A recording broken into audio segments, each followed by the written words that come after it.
The smell of fresh bread drifted from the small cabin that sat near the bend of Dry Creek. The air was crisp that morning, sunlight spilling over the rolling plains like gold dust. Inside the cabin, a young woman stood by the wood stove, humming a soft tune, half lullaby, half prayer. Her name was Mara Jane Carter, and though her hands were busy stirring a pot of stew, her mind wandered miles away. It had been 2 years since she'd lost her husband to the mines in Silverton. 2 years of keeping the small homestead running, patching roofs, mending fences, and baking bread she sold to travelers for coins that barely kept her alive. Her nearest neighbor was an old widow 2 miles east. Loneliness had become her closest companion. That morning, she didn't know her quiet song would drift farther than the kitchen walls. Down the dirt trail, Elias Boone, a tall cowboy with sun-worn skin and eyes the color of the prairie sky, was riding back from delivering cattle to the rail station. His horse, Dusty, slowed as they neared the creek. That's when Elias heard it, the faintest humming carried by the wind. It wasn't just a tune. It was the kind of sound that stops a man in his tracks. Soft, pure, and filled with something he hadn't felt in years. Peace. Elias reined in his horse. Curiosity tugged at him harder than any sense of reason. He followed the melody until the cabin came into view.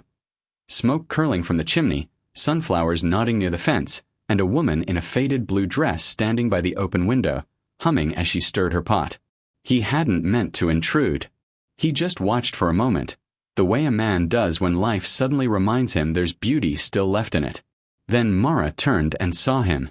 For a heartbeat, both froze. Her hand tightened on the wooden spoon. His hat came off, respectful. "Didn't mean to startle you, ma'am," Elias said, voice rough from dust and trail wind. "I was just passing by and heard your song." Mara blinked, unsure whether to be embarrassed or pleased. "Oh, well, I didn't think anyone could hear me out here. Guess sound carries on a quiet morning." "It surely does," Elias said with a shy smile. "Been ridin' half the day." "That smell," he nodded toward her stove, "makes a man forget his hunger until it hits him all at once." Something in his tone, gentle, teasing but polite, made her heart twist unexpectedly. "You're welcome to some stew, Mr. Boone."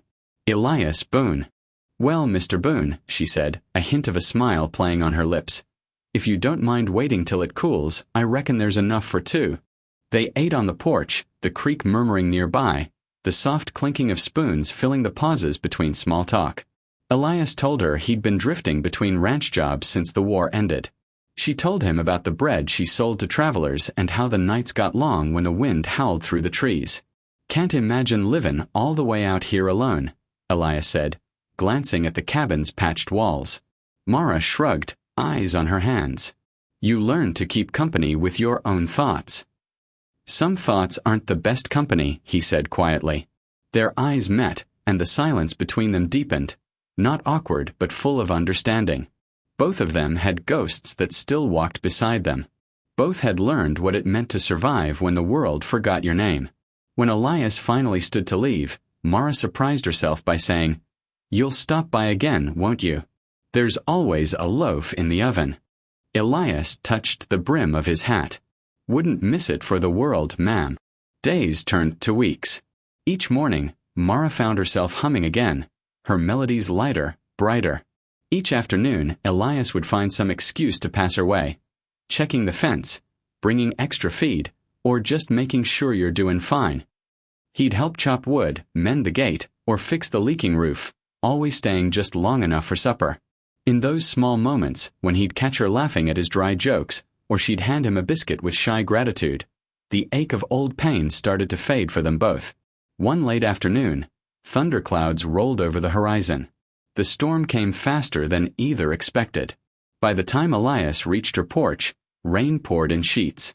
Mara stood by the doorway, lantern in hand, light flickering on her hair like fire. "You'll catch your death out there," she called. "Get in before the lightning does worse." He stepped inside, dripping wet, hat in hand. The cabin smelled of cinnamon bread and rain. As she handed him a towel, their fingers brushed, just barely, but enough to make the air between them feel charged.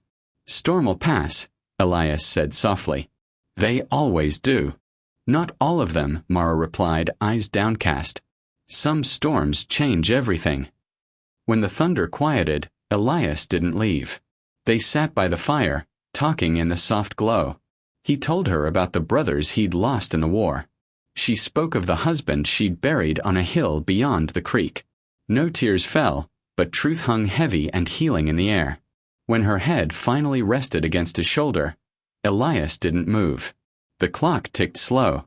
Rain tapped gently on the roof. Outside, the world was washed clean. By morning, sunlight broke through the clouds, scattering gold across the prairie. Elias rose early, fixing the fence that had fallen overnight. Mara stepped out, holding 2 mugs of coffee. "You fix things faster than the storm breaks them," she said with a faint smile. He took the cup, grinning. "Guess I'm trying to earn my next bowl of stew." She laughed, a sound as warm as the rising sun, and that was when Elias knew he was already far more invested than he'd meant to be. Weeks later, word spread that the local rancher was hiring full-time help. Elias decided to take the offer, settling just a mile from Mara's home.